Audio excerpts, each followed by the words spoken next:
Oke, shalom semua, apa kabar? Puji Tuhan, selamat datang sekali lagi ke sesi pengajaran dari buku Wahyu. Buku yang sangat ditakuti oleh banyak orang kerana katanya ada banyak benda yang mereka tidak boleh faham, banyak objek dan juga kejadian yang terlalu ngeri dan seram ataupun terlalu sukar ditafsirkan. Tetapi itulah tugas saya membantu anda memahami buku Wahyu ini. Hari ini kita akan masuk ke Wahyu pasal 16. Okey, Wahyu pasal 16 dan bahagian kedua. Sungguh pun saya sebut di dalam pengajaran hari ini bahagian kedua, tetapi sebenarnya ia adalah dari ayat 1 permulaannya. Kenapa? Sebab minggu lalu saya memberi sedikit informasi pengenalan tentang 3 penghukuman yang sudah dicurahkan di atas bumi ini, iaitu penghukuman yang pertama iaitu meterai, 7 penghukuman meterai, 7 penghukuman sangkakala, dan hari ini kita masuk ke 7 penghukuman cawan. Dan saya juga membandingkan 10 tulah yang terjadi di Mesir. Seperti 10 tulah Mesir dan penghukuman-penghukuman 7 meterai, 7 sangkakala, 7 cawan, ada beberapa persamaan. Jadi minggu lalu saya hanya tunjuk kepada kita semua tentang murka dan juga penghukuman Allah ini. Tapi hari ini saya masuk dari pasal pertama dari buku Wahyu pasal 16, iaitu tentang 7 cawan penghukuman. Mari kita berdoa. Tuhan berkati firman yang kami dengar. Tuhan urapi yang mendengar dan yang menyampaikan. Di dalam nama Tuhan Yesus. Amin. Mari saya lihat ya. Cawan yang pertama. Kita lihat cawan yang pertama. Ini adalah tulah di mana bisul yang jahat dan yang berbahaya turun ke atas semua orang yang memakai tanda dari binatang itu. Ini bukan binatang pemeliharaan rumah kamu. Ini binatang ini adalah antikristus. Dalam Alkitab tak pernah dia sebut, dalam Wahyu dia tidak sebut antikristus.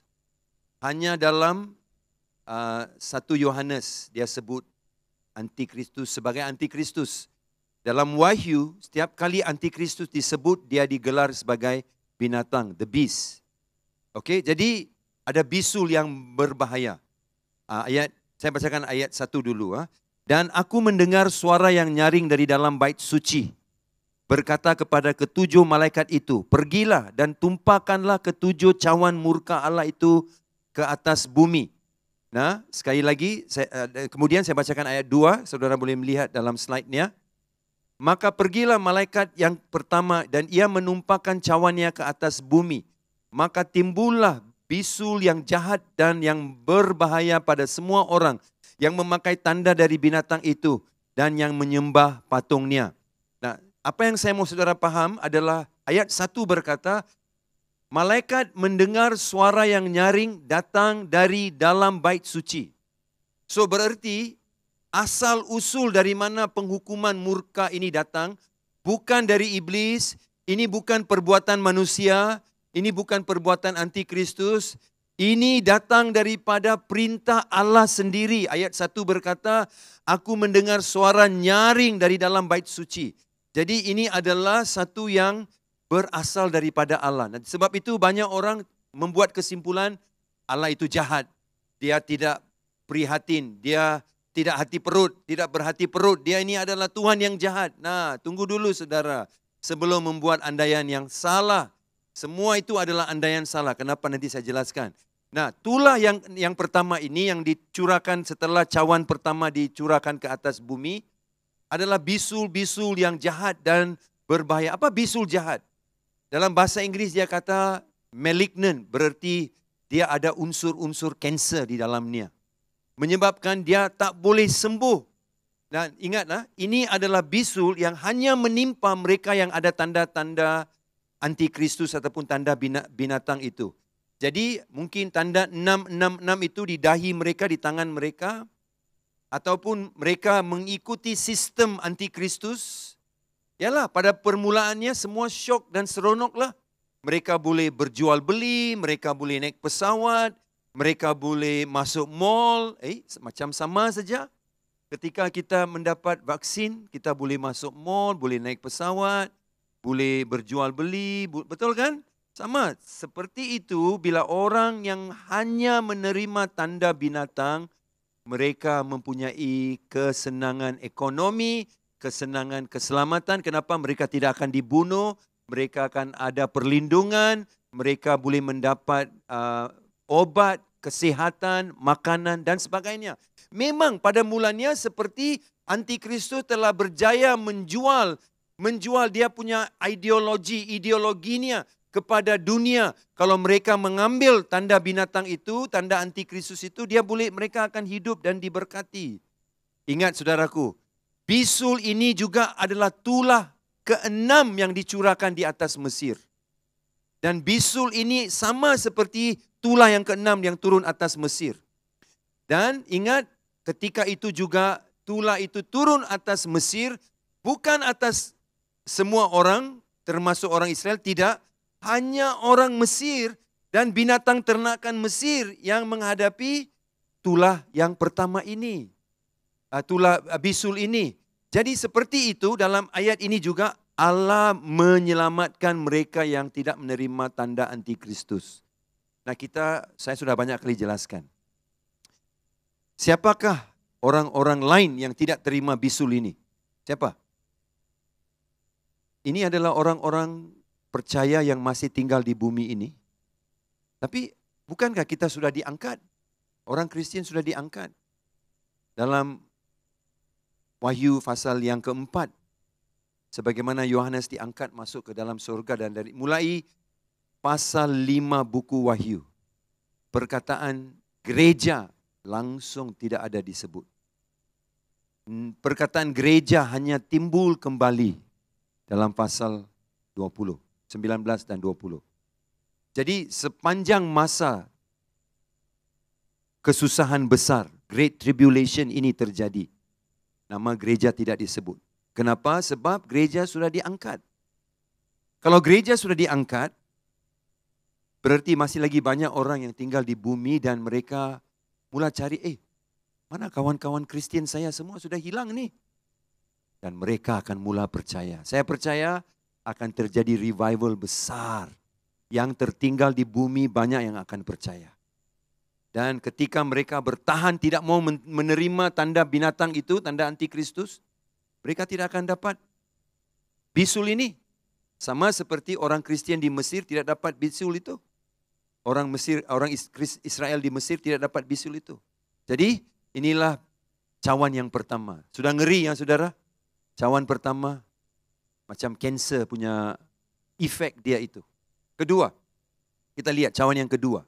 Cawan kedua, air laut menjadi darah dan segala makhluk hidup laut mati. Ini adalah Wahyu 16:3. Saya bacakan untuk saudara. Dan malaikat yang kedua menumpahkan cawannya ke atas laut. Maka airnya menjadi darah seperti darah orang mati, dan matilah segala yang bernyawa yang hidup di dalam laut. Nah, seluruh laut menjadi darah. Semua binatang laut mati. Okey, apakah kesan-kesannya kalau ini terjadi, saudara? Apakah kesannya? Makanan laut, makanan-makanan yang kita dapat hari ini, sorry, tak ada seafood lagi sudah untuk saudara. Yang suka kerang, yang suka udang, yang suka sotong, ikan, minta maaf. Sebab kalau ini bukan air laut dicurahkan dengan pewarna merah. Bukan, ini betul-betul jadi laut. Jadi darah. Jadi saudara, sistem ekologi hancur. Semua tumbuh-tumbuhan dalam laut akan mati. Cuba saudara bayangkan impaknya. Nah, hukuman ini saudara ada persamaan dengan hukuman sangkakala kedua. Ketika sangkakala kedua, ingatlah ada 7 hukuman meterai, 7 hukuman sangkakala, 7 hukuman cawan. Nah, saya bagi tahu kenapa. Sebab bila Allah curahkan 7 hukuman meterai, efeknya belum sentuh tubuh manusia lagi tahu. Dia hanya sentuh bisnes, dia hanya sentuh ekonomi, sikit-sikit orang sakit. Belum teruk lagi. Masuk ke 7 murka sangkakala, Sepertiga tumbuh-tumbuhan hancur. Sepertiga laut jadi darah. Sepertiga air sungai dan mata-mata air terkesan. Sepertiga pokok-pokok semua hancur. Kau tengok sepertiga saja. Kenapa? Tuhan tidak hancur semua. Dia biarkan 2/3 lain masih sehat lagi. Kalau Tuhan mau hancur semua dalam murka meterai yang pertama, dia sudah kasih hancur bumi ini. Tapi Tuhan pelan-pelan dia kasih. Kenapa? Sebab saya sudah beritahu saudara banyak kali. Ada 3 sebab kenapa penghukuman besar terjadi. Why? 3 reasons why great tribulation happen. 3 sebab kenapa penghukuman besar terjadi. 1, untuk mengejutkan orang tidak percaya. Kejutkan mereka sehingga mereka percaya. Kedua, untuk membangkitkan iman orang Israel percaya dengan Sang Juru Selamat mereka. Ketiga, menggenapkan kerajaan Allah. Kerajaan pemerintahan Yesus harus kembali pulih ke bumi ini. Dan di mana Yesus akan bertakhta untuk 1000 tahun. Itu perlu terjadi. Tapi kalau ada sumber-sumber yang jahat, orang-orang jahat masih berkuasa, masih hidup, masih bikin kacau, mereka semua harus diberi kesadaran supaya mereka tunduk kepada pemerintahan Kristus. Kalau tidak mau tunduk, kau keluar. Nah, itulah 3 sebab. Sebab pertama, dia mau kejutkan orang tidak percaya. Sebab kedua, dia mau bangkitkan iman orang Israel. Dan sebab ketiga, menggenapkan kerajaan Allah. Jadi, sebab itulah Allah membenarkan kesusahan besar. Jadi, cawan yang kedua ini yang saudara lihat dalam ayat Wahyu 16:3 ini, bukan sepertiga laut. Sangkakala, hukuman sangkakala yang kedua itu hanya sepertiga laut yang terkesan.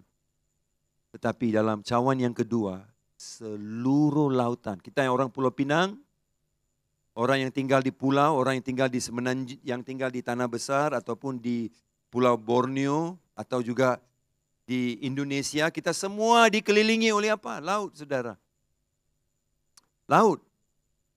Kalau saudara naik pesawat melihat semua jadi darah. Apa efeknya? Semua ikan mati, bau busuk. Wow. Bila bau busuk, apalagi terjadi? Kapal, ingatkah? Ketika terjadi sangkakala, hukuman sangkakala,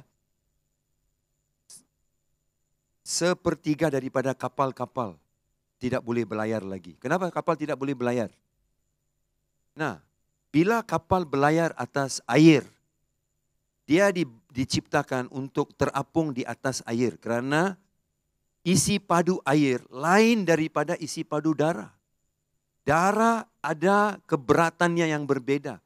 Jadi kalau you taruh kapal di atas darah, dia akan tenggelam.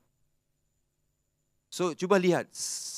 Dalam hukuman sangkakala, sepertiga kapal saja rosak. Berarti sekarang satu kapal pun tak boleh bergerak. Macam mana saudara dapat barang-barang saudara dari barang makanan, Shopee? Kapal lah. Minta maaf, semua Shopee kena terpaksa tutup kedai kecuali dia pakai pesawat. Dan kalau dia pakai pesawat, kos barang akan naik. Betul? So, supply chain hancur. Berarti rangkaian penghantaran makanan di seluruh dunia akan gagal kerana kapal-kapal tidak boleh berlayar. You tahu kah, baru-baru ini perang yang berlaku di Israel, ada satu puak yang bernama puak Houthi menyerang kapal-kapal di Laut Merah. Kerana Houthi adalah kumpulan penentang dari Yaman. Mereka pro-Hamas dan pro-Palestin dan mereka adalah musuh kepada Israel. Jadi semua kapal-kapal yang membawa barang makanan dan dalam perjalanan ke Israel atau ada bendera Israel diserang oleh puak Houthi. Sehingga menyebabkan barang-barang makanan dan penghantaran tergendala, menyebabkan kehilangan berjuta-juta ringgit. Faham? Ini baru Laut Merah saja. Ini baru Laut Merah sudah tergendala begitu berjuta ringgit rugi. Bila cawan kedua dicurahkan, Seluruh laut akan menjadi merah. Satu kapal pun tidak boleh bergerak. Nah saudaraku, ingatlah, makanan kita jadi kurang, sistem ekologi kita hancur. Dan apa lagi yang terjadi saudaraku? Banyak lagi, mungkin pokok-pokok sudah tidak ada lagi. Dan apa lagi yang terjadi saudara? Kadar oksigen dan kadar karbon monoksida sudah menurun. Menyebabkan gerakan angin menjadi sangat mengganas dan liar. Saya tidak boleh imajinasikan. Bau busuk yang sangat besar. Mana-mana saudara jalan. Kalau kau tinggal di pulau, akan menyebabkan kehidupan sangat parah. Dan untuk perhatian kita semua, setakat ini, ketika cawan kedua dicurahkan, hampir 50% penduduk dunia sudah mati. Dengan semua tular-tular lain. So tinggal mungkin 4 bilion orang saja di muka bumi ini, itu belum kira berapa banyak Kristian yang sudah diangkat ke surga kerana pengangkatan. So jumlah penduduk dunia mungkin 3 bilion atau kurang. So, dan ini baru cawan kedua. Efeknya sangat ngeri. Kemudian kita lihat cawan yang ketiga. Cawan ketiga, sungai-sungai dan mata-mata air menjadi darah. Ini Wahyu yang ke-16 ayat 4 hingga ayat yang ke-7. Nah, cawan ketiga ini di mana sungai-sungai menjadi darah itu ada persamaan dengan tulah nombor 1 di Mesir. Ingatkah tulah nombor 1 di Mesir? Ketika Musa menukar sungai Nil menjadi darah. Ingat? Jadi ini ada persamaan dengan sungai-sungai dan mata air menjadi darah. Saya bacakan ayat 4 untuk saudara. Kemudian ayat 5 juga. Ayat 4, ada malaikat yang ketiga. Dan malaikat yang ketiga menumpahkan cawannya atas sungai-sungai dan mata-mata air. Dan semuanya menjadi darah. Nah, cuba lihat.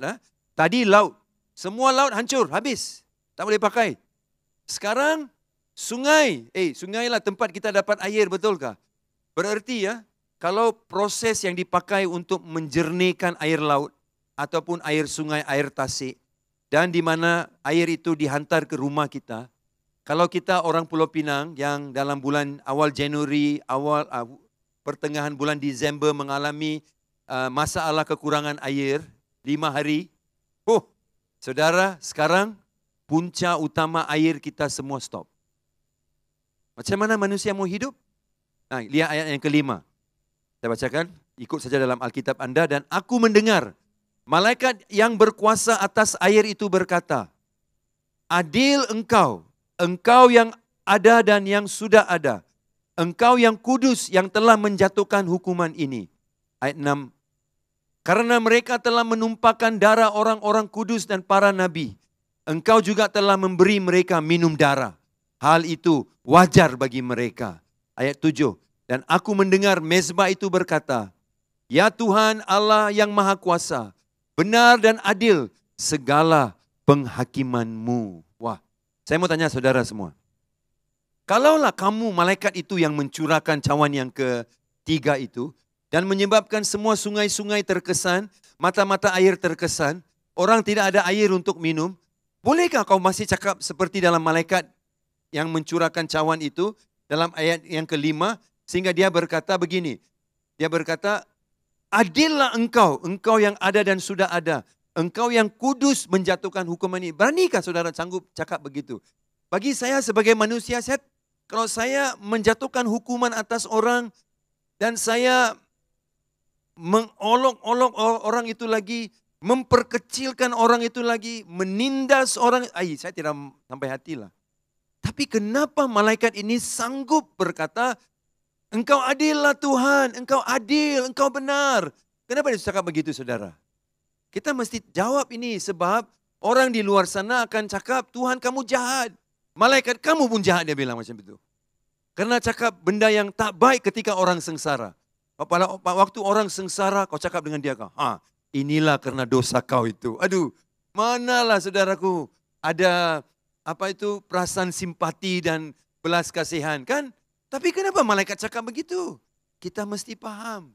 Malaikat, saudara jawabannya ini. Malaikat hanya mengungkapkan karakter Tuhan itu. Tuhan adil saudara. Dia adil. Dan dia benar. Dan dia adalah maha kuasa, setuju? Ya, dia benar, dia adil dan dia maha kuasa. Sebab itu, soalan seperti ini tidak boleh dijawab kalau kita tidak ketengahkan salib Tuhan Yesus Kristus.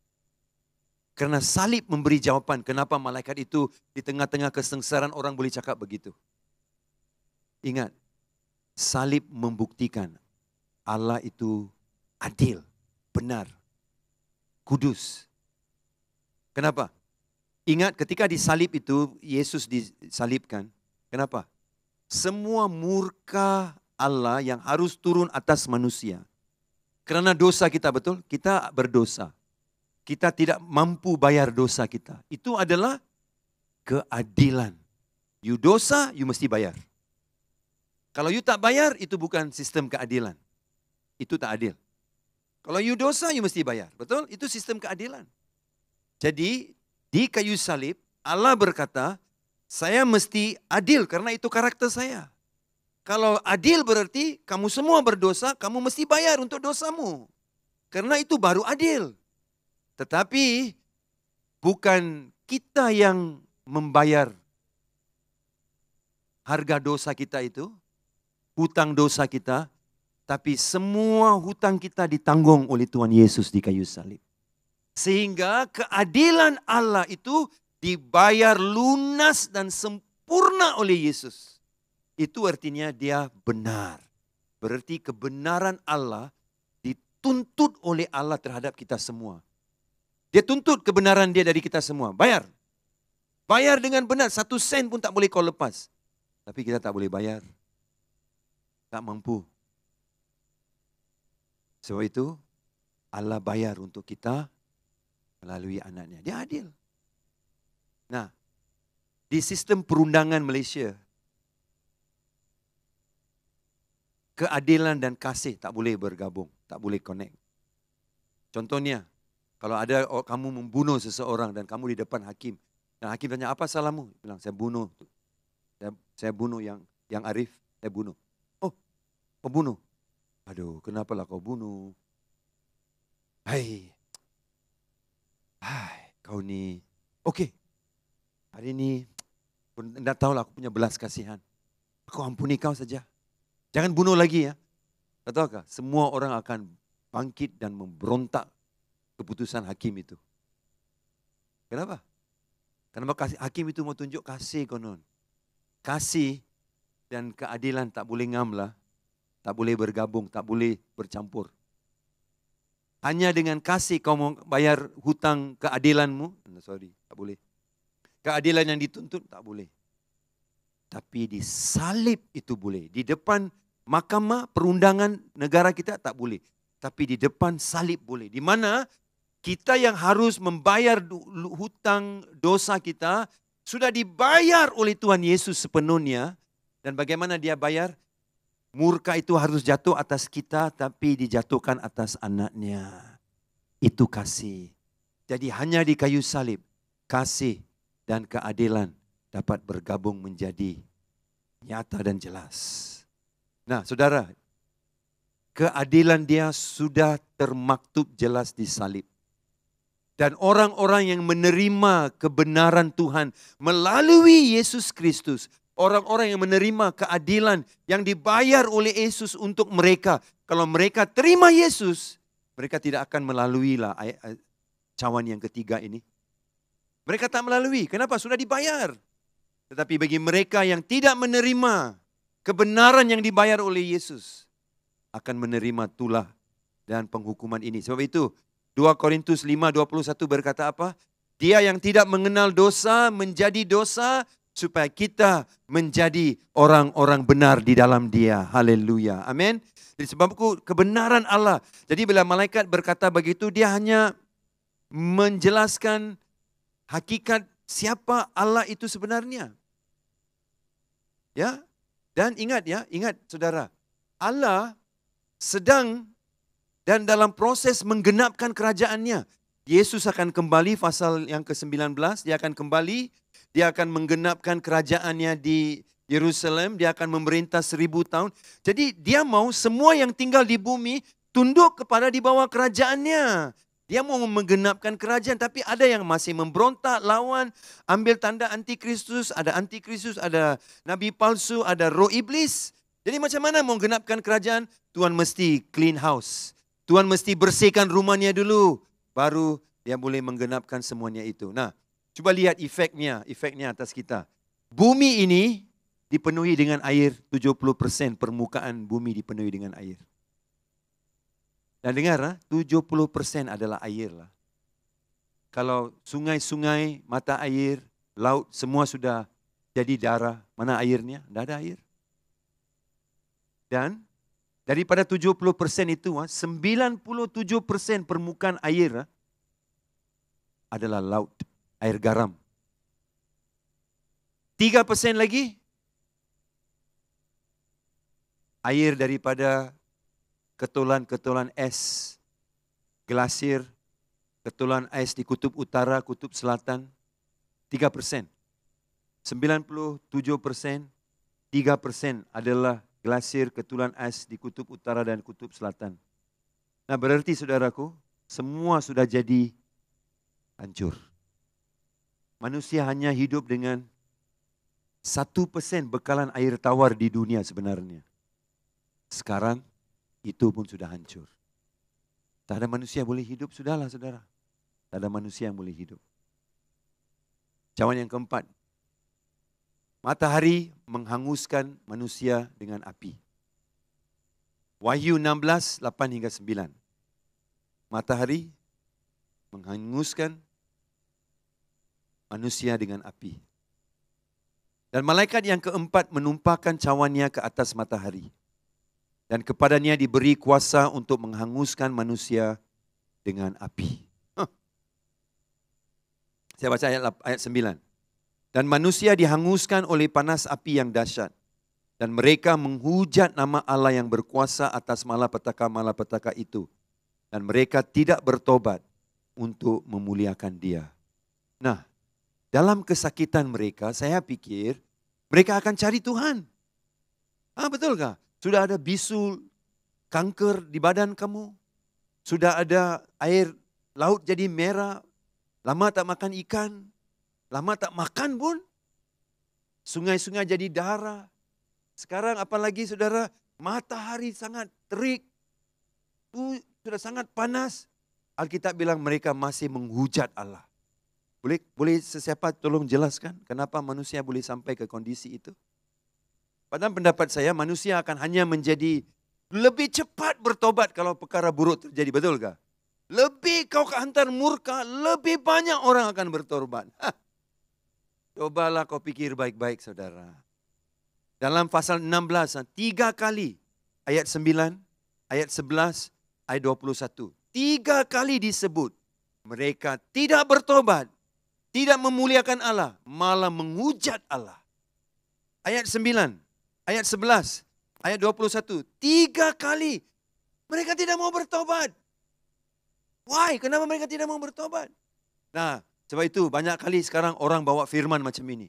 Dia bawa firman yang kasih orang takut dalam khotbah dia. Tuhan akan menghukum kau. Dan mereka pikir, kalau saya kasih mereka takut dengan khotbah-khotbah yang menyebabkan orang takut karena khotbah itu ngeri, orang akan bertobat. Nah, sudah kasih kau bukti saudara. 3 kali buktinya saudara yang tidak percaya. Dan saudara-saudara yang masih lagi hanya setiap kali buka kita punya firman hanya selalu kasih jemaat takut saja. Dengan harapan mereka akan bertobat. Saudara pikirlah baik-baik. Kalau sama ada khotbah saudara itu efektif atau tidak. Sebab ternyata di sini tidak efektif. Bukan mereka dengar khotbah tahu. Mereka sedang alami kesakitan. Pun tidak mau bertobat. Kau mau percaya bahwa khotbah kau itu yang dahsyat, yang ngeri itu boleh menyebabkan orang bertobat? Aduh, kasihan betul bah kita ini. Berkhotbah sampai berapi-api.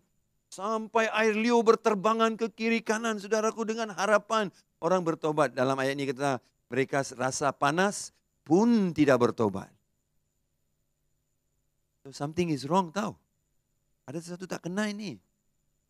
Ada orang suka buat macam ini, dia pikir begini, aku akan hidup dalam dosa dan enjoy dunia dulu, dan bila saya tahu tanda-tanda akhir zaman datang, saya akan bertobat. Ini semua orang gila. You tahu kenapa? Itu tak efektif.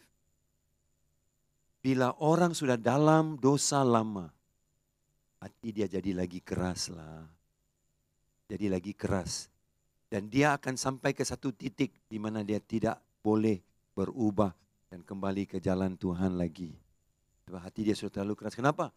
Sudah lama di sana itu. Sudah lama dia di sana berdosa.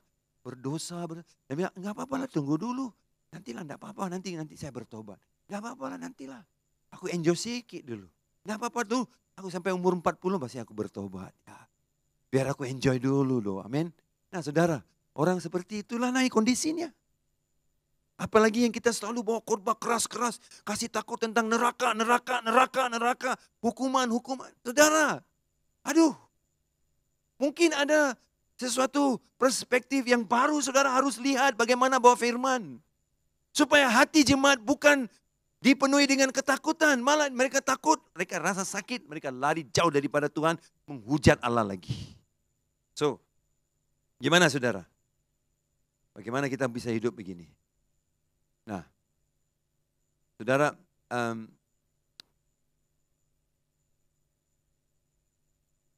jemaat kita perlu dididik dengan firman yang betul. Dengan cara yang betul. Dengan berdasarkan siapa Yesus Kristus.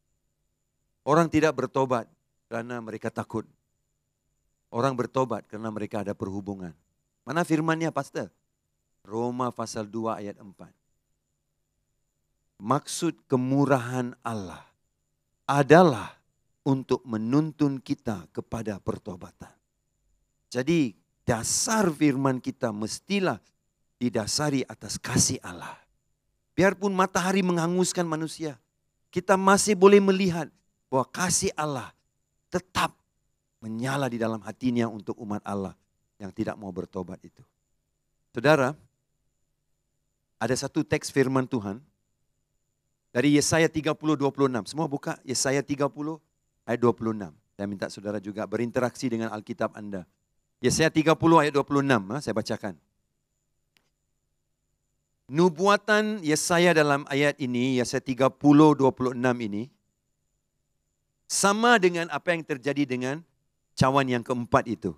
Matahari menjadi sangat panas. Yesaya 30:26. Maka terang bulan purnama akan seperti terang matahari terik.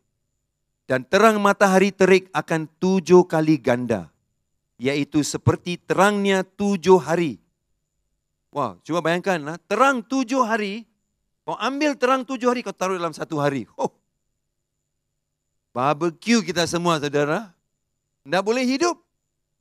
Nah, belum habis. Pada waktu Tuhan membalut luka umatnya dan menyembuhkan bekas pukulan. Kau tengok, di tengah-tengah murka itu ada tanda menunjukkan bahwa ada pekerjaan Allah membalut luka orang dan menyembuh bekas pukulan dinyatakan dalam ayat ini.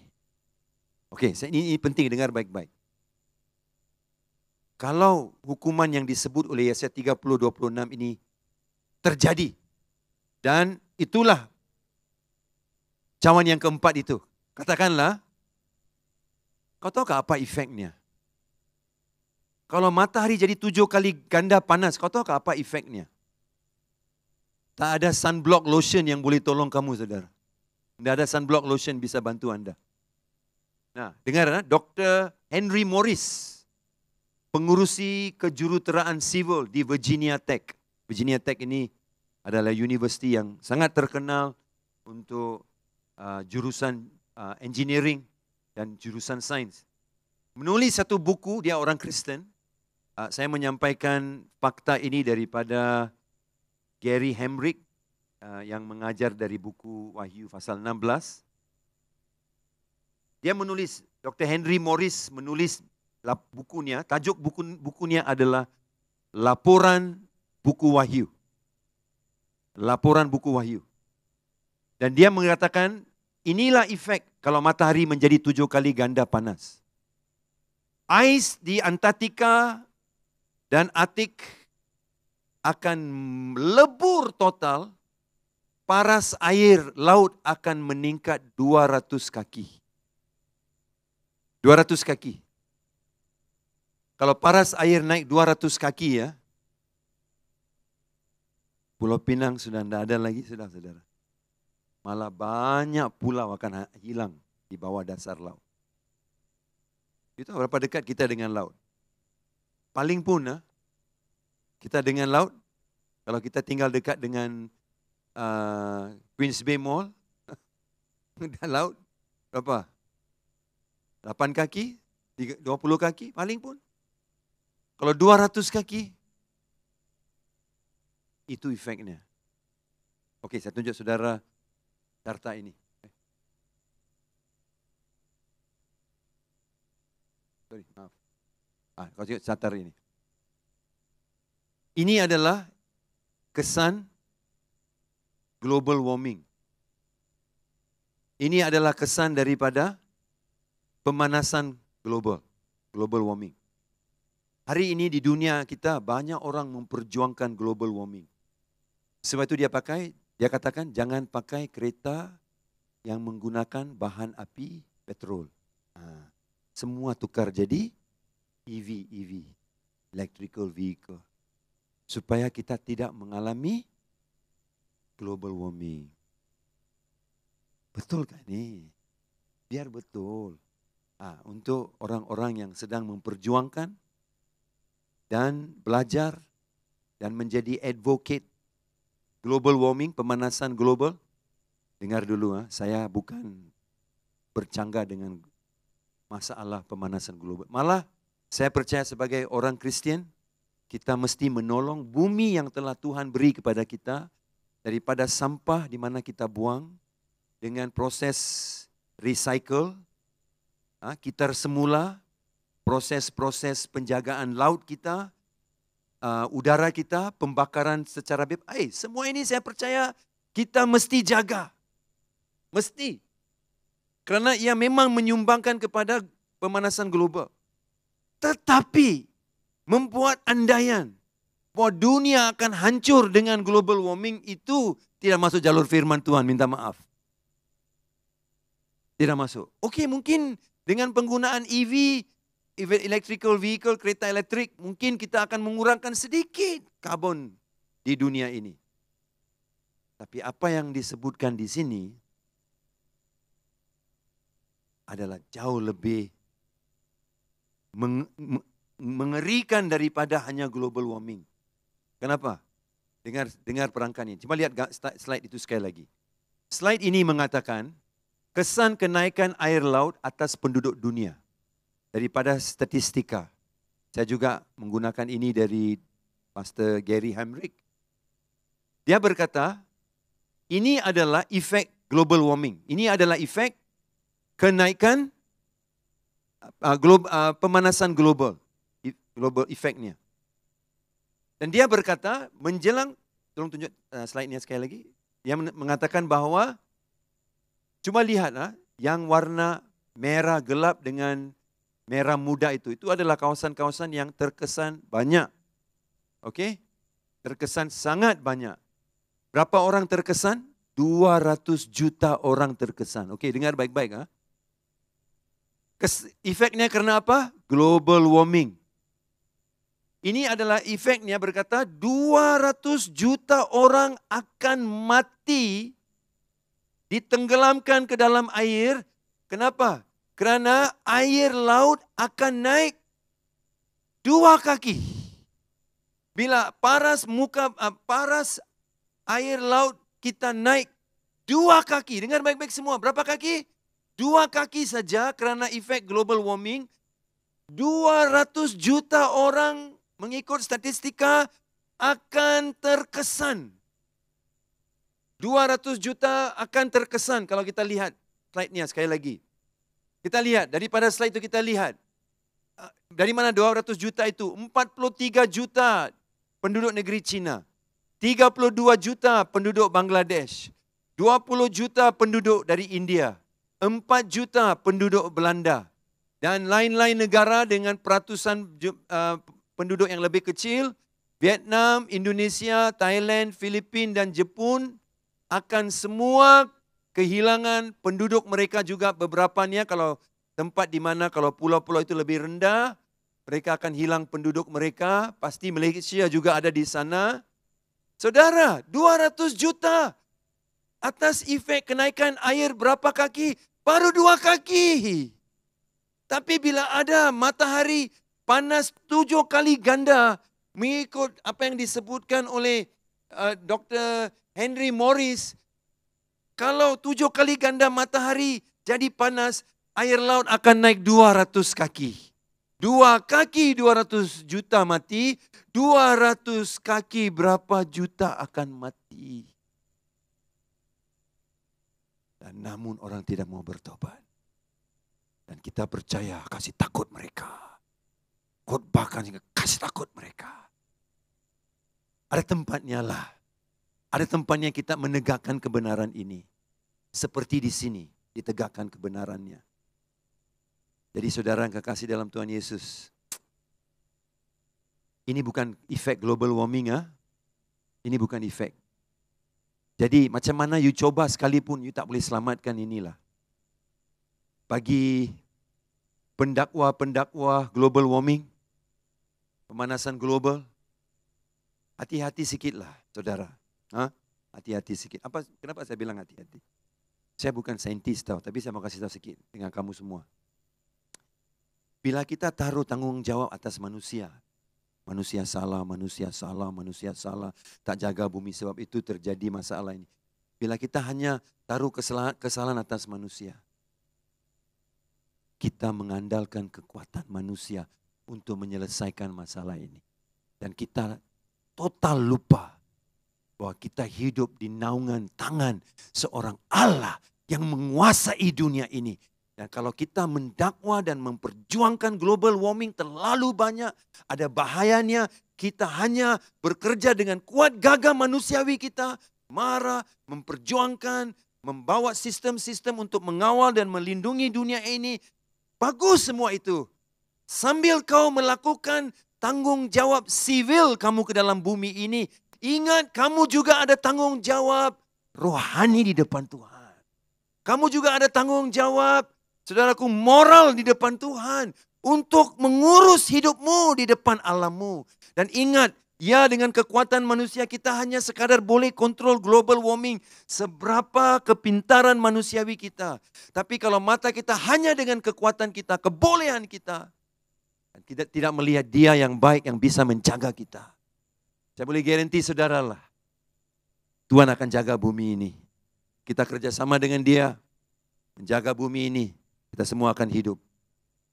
Tapi jangan kita ambil mata kita dari Dia. Yang kelima, cawan yang kelima. Kita lihat kegelapan di atas kerajaan binatang itu. Kau tengok, ini juga ada persamaan dengan tulah di Mesir, nombor 9. Tulah di Mesir, nombor 9. Wahyu 16, ayat 10 dan 11. Saya bacakan ayat 10, ayat 11, saudara boleh baca sendiri. Dan malaikat yang kelima menumpahkan cawannya ke atas takhta binatang itu dan kerajaannya menjadi gelap. Dan mereka menggigit lidah mereka kerana kesakitan. Nah ayat 11. Dan mereka, itu dia lagi, mengucat Allah yang di sorga kerana kesakitan dan karena bisul mereka. Tetapi mereka tidak bertobat dari perbuatan mereka. Saya pikir efek bisul sudah berakhir. Kenapa mereka masih rasa efek bisul itu? Saudara tahu gak kenapa? Ada sebabnya. Pencurahan cawan murka ini bukan satu kali dicurahkan cawan pertama, tunggu 3 bulan, tunggu 5 tahun baru dicurahkan. Bukan. Pencurahan cawan ini terjadi dalam frekuensi, dalam kekerapan yang lebih cepat daripada murka lain. Sehingga apa yang dicurahkan cawan pertama bisul itu, dalam cawan yang kelima, bila jadi gelap mereka masih lagi boleh merasakan itu. Sakit-sakit. Alkitab bilang sehingga mereka menggigit lidah kerana kesakitan. Saudara tahukah? Yesus sudah nubuatkan ini. Dalam Matius 8:12, dia sudah nubuatkan ini. Dengar saya bacakan untuk Anda. Inilah keadaan di neraka ya saudara, keadaan di neraka. Sedangkan anak-anak kerajaan itu akan dicampakkan ke dalam kegelapan yang paling gelap. Di sanalah akan terdapat ratap dan kertak gigi. Kertak gigi itu kau tahu macam mana? Yang grinding of the teeth. Di mana mereka tidak ada ekspresi lain sudah tinggal dalam mereka. Hanya itu yang tinggal di dalam mereka. Cawan kelima ini ada persamaan dengan tulah 9 di Mesir. Saya bacakan. Lalu Musa mengulurkan tangannya ke langit. Datanglah gelap gulita di seluruh tanah Mesir selama 3 hari. Tidak ada orang dapat melihat temannya. Juga tidak ada orang yang dapat bangun dari tempatnya selama 3 hari. Tetapi pada semua orang Israel ada terang di tempat kediamannya di Goshen. Amin. Mereka ada terang di tempat kediaman mereka. Saudara, ternyata daripada ayat ini, kenapa manusia masih lagi tidak mau bertobat? Ha?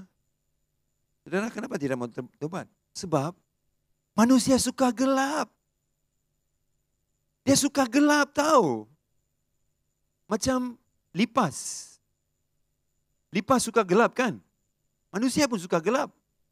Saya bacakan kepada saudara satu ayat. Tuliskan ayat ini. Yohanes 3, 19 hingga 21. Yohanes 3, 19 hingga 21. Ada sebabnya. Kenapa? Saudara tengok ayat ini juga mereka, ayat 11. Mereka tidak mau bertobat dan menghujat Allah. You mesti bagi jawapan mengapa orang tidak mau bertobat. Mau tengok ayat 19.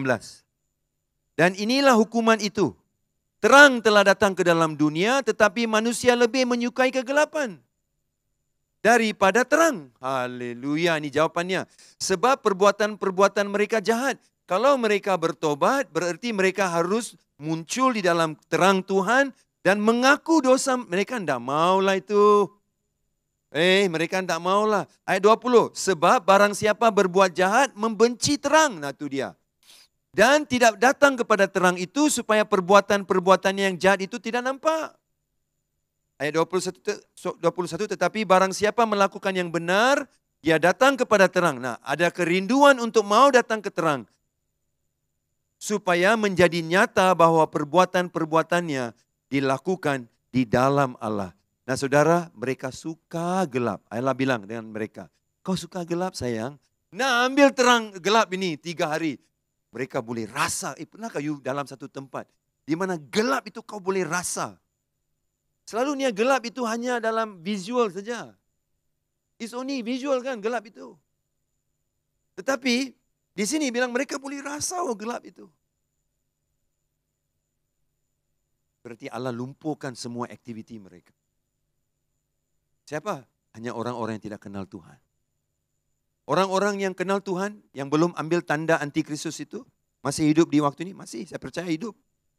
Mungkin hari demi hari ada orang yang terima Yesus. Amin.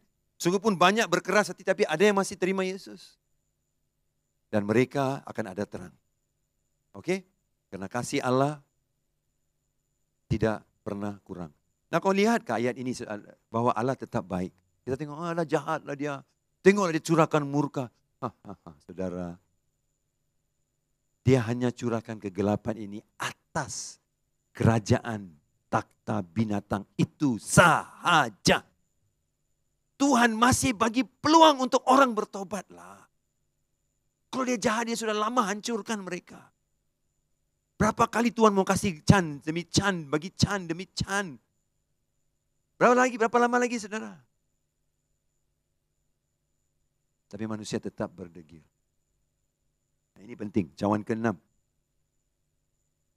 Cawan ke-6, sungai Efrat mengering dan peperangan Harmagedon. Wahyu 16, 12 hingga 16. Saya bacakan untuk saudara. Ayat 12 berkata, dan malaikat yang ke-6 menumpahkan cawannya ke atas sungai yang besar, sungai Efrat. Lalu keringlah airnya supaya siaplah jalan bagi raja-raja yang datang dari sebelah timur. Ada raja dari sebelah timur datang. Siapa mereka itu? Siapakah raja-raja itu yang datang dari sebelah timur? Nah, saudara tengok gambar ini. Ini sungai Efrat. Cantik ya? Sangat cantik bagi saya. Bolehkah saudara bayangkan sungai ini jadi kering? Anda boleh paham lah. How is it going to dry up? Kenapa dia mesti dikeringkan? Supaya tentera dari timur akan maju. Dan kemana tujuan mereka? Ke Harmagedon. Har Megiddo. Perkataan har itu berarti bukit. Megiddo itu berarti pembunuhan. Di tempat itulah akan terjadi perang. Di mana semua tentera akan berkumpul lah. Mereka akan berkumpul. Dan kemana mereka tuju dari sana? Mereka akan menuju ke Yerusalem. Untuk apa? Untuk mengalahkan orang Israel. Waktu itulah Yesus akan datang kedua kali. Secara fizikal dia akan selamatkan mereka. Kau tengok sungai ini saudaraku. Sungai ini ya, adalah terpanjang di Asia Barat. Berapa panjang dia? 2.896 kilometer. Kau tengok di berapa panjang dia? Dia bermula dari selatan Turki, mengalir ke Syria. Di tepinya itu adalah sungai Tigris, ya, sungai yang lain, seperti sungai saudaranya. Kemudian dia mengalir masuk ke Irak dan dia juga terus masuk ke Teluk Persia. Dia masuk ke Teluk Persia. Jadi 2.896. Nah, soalan saya kepada saudara. Kenapa tentera dari timur itu? Saya percaya tentera dari timur adalah tentera dari negeri Cina, Iran, mungkin bukan Iran, tapi ada dua kelompok tentera yang akan datang.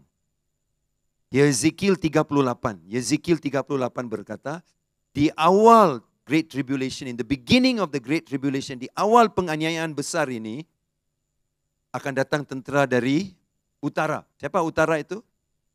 Rusia. Rusia punya kawan baik sekarang siapa? Saudara boleh lihat. Yaitu Iran. Iran kuat, akrab dalam banyak hubungan mereka. Iran sebenarnya adalah kawan kepada Israel sehingga tahun 1935. Sehingga tahun 1935 mereka masih lagi menjual minyak kepada Israel. Tapi selepas itu terjadi permusuhan. Oke, nah apa yang saya ajar ini ya, tidak ada kena-mengena dengan politik ataupun sama ada kita sokong Israel atau tidak sokong Israel. Ini bukan tentang semua itu. Yang mendengar, yang memperhatikan ini, tolong jangan salah gunakan pengajaran ini sebagai gereja menyokong Israel. Tidak, saya hanya terjemahkan Alkitab. Itu adalah kerja saya sebagai pastor. Itu adalah tugas sebagai pendeta untuk terjemahkan Alkitab. Kalau ada orang mau ambil isu ini dan putar belit untuk tujuan-tujuan yang jahat, saudara harus menjawab sebab ada rakaman yang jelas mengatakan bahwa ini tidak ada kena-mengena dengan urusan politik, perang yang sedang berlaku, ataupun urusan apa-apa tentang kita support siapa dan kita tak suka siapa. Ini hanya Alkitab dan pelajaran Alkitab, ikut saja.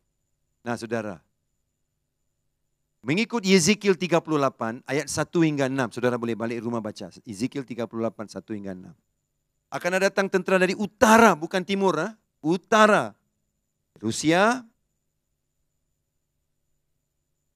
Iran, Turki, Georgia, Libya, Ethiopia, dan beberapa negara daripada Eropa Barat akan bergabung untuk menyerang Israel. Tetapi dalam ayat itu akan disebutkan bahwa Allah akan campur tangan dan menyelamatkan umatnya. Tetapi sekarang dalam ayat Yohanes, dalam Wahyu 16, ada satu lagi kumpulan mau serang. Ini perang terakhir. Berarti apa terjadi dengan mereka dari kumpulan nama-nama negara yang saya sebut tadi itu? Apa terjadi? Mereka mungkin dikalahkan tapi tidak semestinya mereka tewas total, tidak. Mereka mungkin dikalahkan, dikecewakan, tapi mereka akan mungkin kembali sekali lagi dari timur. Tadi mereka datang dari utara, sekarang mereka datang dari timur. Mengikut Ezekiel 38, mereka datang dari utara. Mengikut Wahyu 16, mereka datang dari timur. Nah, soalan saya, kenapa sungai Efrat mesti dikeringkan? Kenapa masih keringkan? Mereka boleh pakai kapal kan? Boleh pakai amphibian vehicles yang boleh bergerak di atas darat dan air. Boleh, Pak. Tentera sudah ada banyak teknologi. Mereka boleh pakai jambatan. Mereka kenapa tidak pakai highway? Banyak jalan sedang dibina. Sebab saya percaya banyak daripada jalan-jalan ini hancur daripada hampir 4 gempa bumi besar yang dikatakan. Satu, Wahyu 6:12 ada gempa bumi besar. Daripada murka meterai. Yang ke-6. Kemudian Wahyu 8 ayat 5. Satu lagi murka. Wahyu murka meterai yang ke-7. Di mana ada gempa bumi besar. Kemudian dalam murka sangkakala yang ke-6. Ada satu lagi gempa bumi. Lebih 7,000 orang dikatakan mati. Kemudian ada sangkakala yang ke-7. Di mana sekali lagi dalam Wahyu 11 ayat 19. Ada gempa bumi yang sangat besar. Jadi saudara, 4 gempa bumi sudah melanda bumi dengan sangat dahsyat. Banyak jambatan, banyak highway, banyak jalan-jalan yang boleh membawa tentera terus ke Israel untuk menyerang, menghancurkan negara itu, yaitu dikatakan di dalam Alkitab sebagai umat Tuhan, terpaksa menggunakan cara lain, yaitu keringkan sungai itu supaya mereka boleh bergerak. Jambatan-jambatan mereka semua hancur. Nah, saudara melihat gambar ini, slide seterusnya. Ada anak panah yang menunjukkan mereka bergerak dari timur untuk masuk dan menyelesaikan. Di mana mereka akan berkumpul? Di Megiddo, Har-Magedon ataupun Har-Megiddo. Di mana mereka akan berkumpul untuk mengalahkan umat Allah di sana. Nah, saudara, selain daripada sungai itu menjadi kering, selain dari sungai menjadi kering, ada satu lagi hal yang terjadi. Slide seterusnya. Dan ayat 13 dan 14. Dan aku melihat dari mulut naga dan dari mulut-mulut binatang dan dari mulut nabi palsu. Kau tampak ada 3 kumpulan disebut di sini. Naga itu siapa? Iblis. Mulut binatang itu siapa? Antikristus. Nabi palsu, siapa nabi palsu? Dia adalah pendamping kepada Antikristus. Dia menggunakan agama untuk kontrol orang. Antikristus, binatang menggunakan politik untuk kontrol orang. Bila politik dan agama digabungkan, senang mau kontrol orang. Ternyata di dalam banyak tempat di dunia hari ini, inilah kebenarannya. Dari mulut mereka keluar 3 roh najis yang menyerupai katak. Ingat katak, bila tulah yang menimpa Mesir, juga ada tulah di mana katak-katak keluar daripada laut, daripada sungai Nil itu. Kan? Dan katak, kenapa katak? Bukan binatang lain. Sebab katak adalah satu lagi dewa yang disembah oleh orang Mesir. Yaitu dewa kehidupan, dewa kelahiran. Jadi Allah memperkecilkan dewa mereka.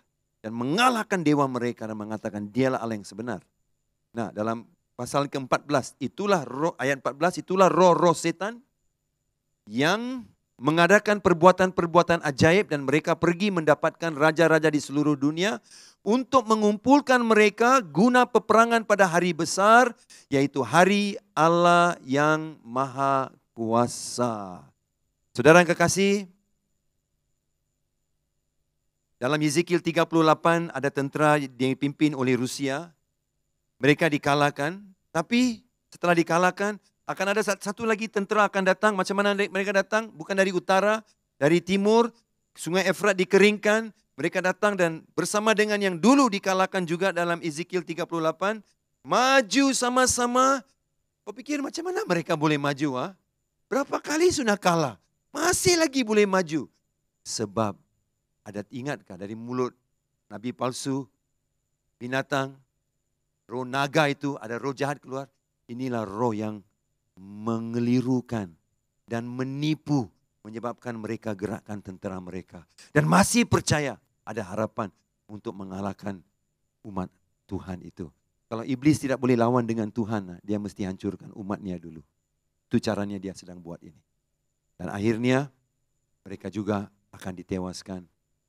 Dan di mana disitulah Allah akan mengalahkan musuhnya. Dan cerita ini dilanjutkan di dalam pasal 19 nanti. Datang lagi dan ikut kalau saudara mau habis mendengar pengakhiran apa yang terjadi di Harmagedon itu. Cawan ketujuh dan terakhir ada bunyi guru, kilat. Wah, lagi satu gempa bumi. Kita bacakan saudara.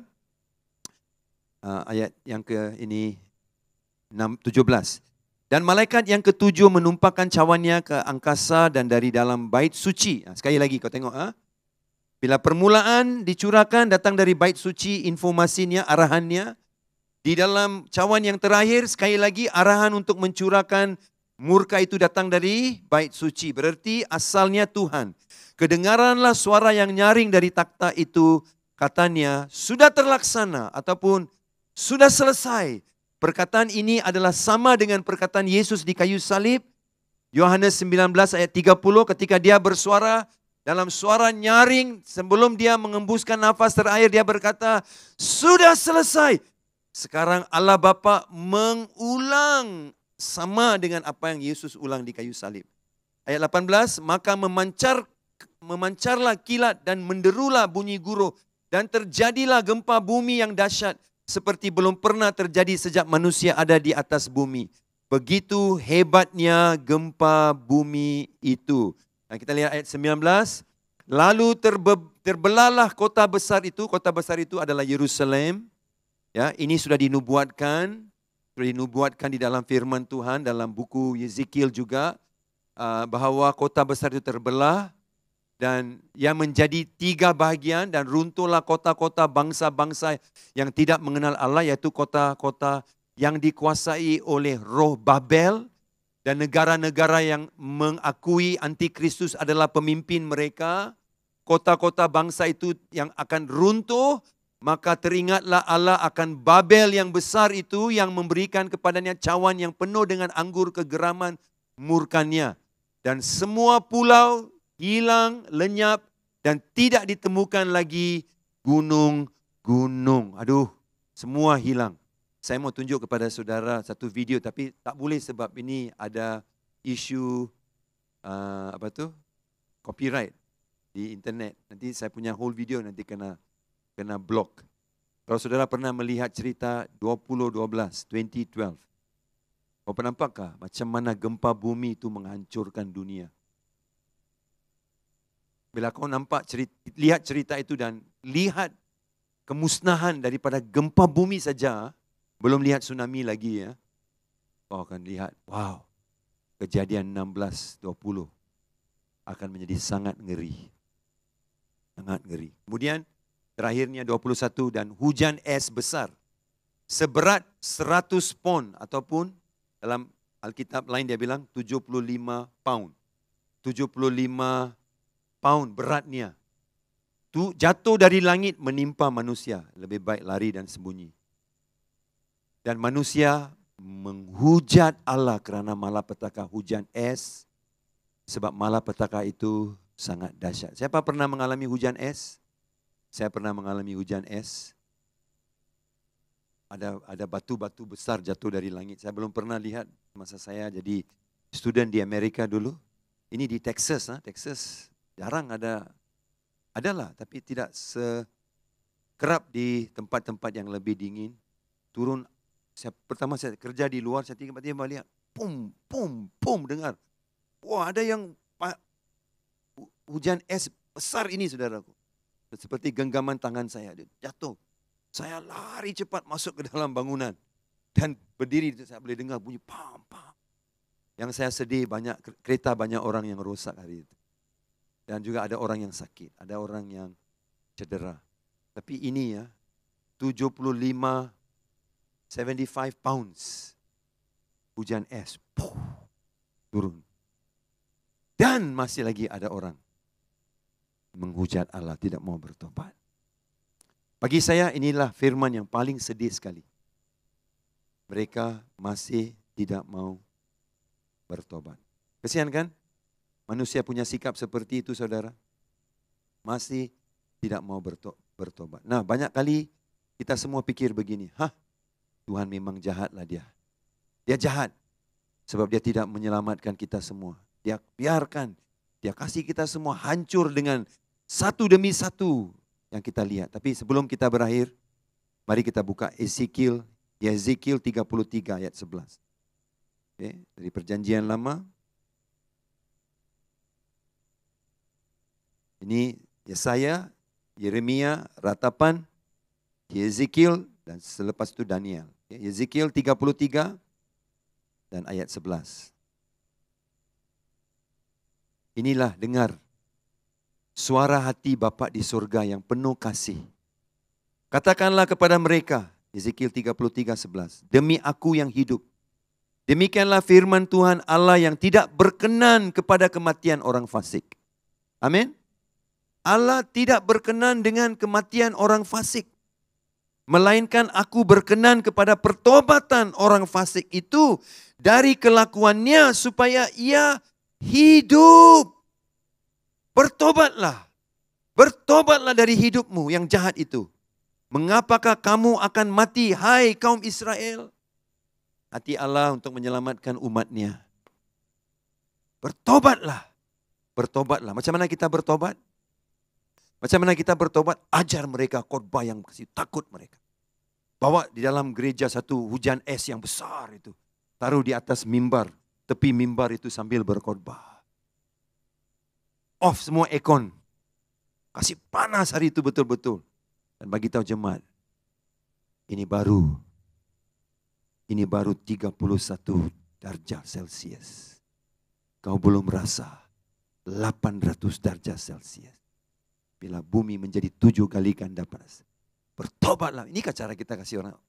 Semua itu mereka rasa betul-betul pun. Alkitab bilang tak bertobat. Menghujat Allah lagi. Tapi Alkitab bilang bertobatlah. Kenapa? Boleh saudara lihat kemurahan Allah dalam ayat itu? Dia bilang dia tidak senang melihat kematian orang fasik. Itu kemurahan Allah. Sebab itu Roma 2:4 berkata, maksud kemurahan Allah menuntun kita kepada pertobatan.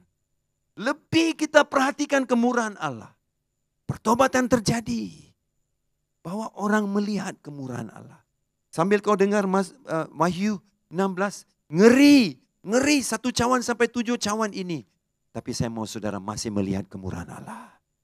Mari kita berdoa. Terima kasih Bapa yang baik. Saya berdoa bagi semua yang masih belum mengenal. Dan menerima kebenaran yang kau berikan di kayu salib. Dan kau membayar tuntutan keadilan yang perlu dilunaskan oleh dosa kami. Dan kau bayar semuanya Tuhan. Dan kau juga melakukan itu atas dasar kasih. Dan di mana di salib itu kasih dan kebenaran bertemu muka. Bapa, hari ini kalau ada sesiapa yang mendengar khotbah ini, biarlah hati kami terbuka supaya kami tidak terus keras. Tidak lari jauh dari Tuhan. Malah menghujat Tuhan pun tidak ada yang akan ada dalam khotbah yang mendengar khotbah ini. Bukalah hati kami Bapa. Yang perhatikan adalah kemurahan Allah. Seperti Yezekiel 33 ayat 11. Berkati gereja kami supaya kami mengenal kemurahan Allah. Maksud kemurahan Allah menuntun kami kepada pertobatan. Dalam nama Yesus saya berdoa. Amin. Terima kasih. Shalom. Jumpa lagi minggu depan. God bless.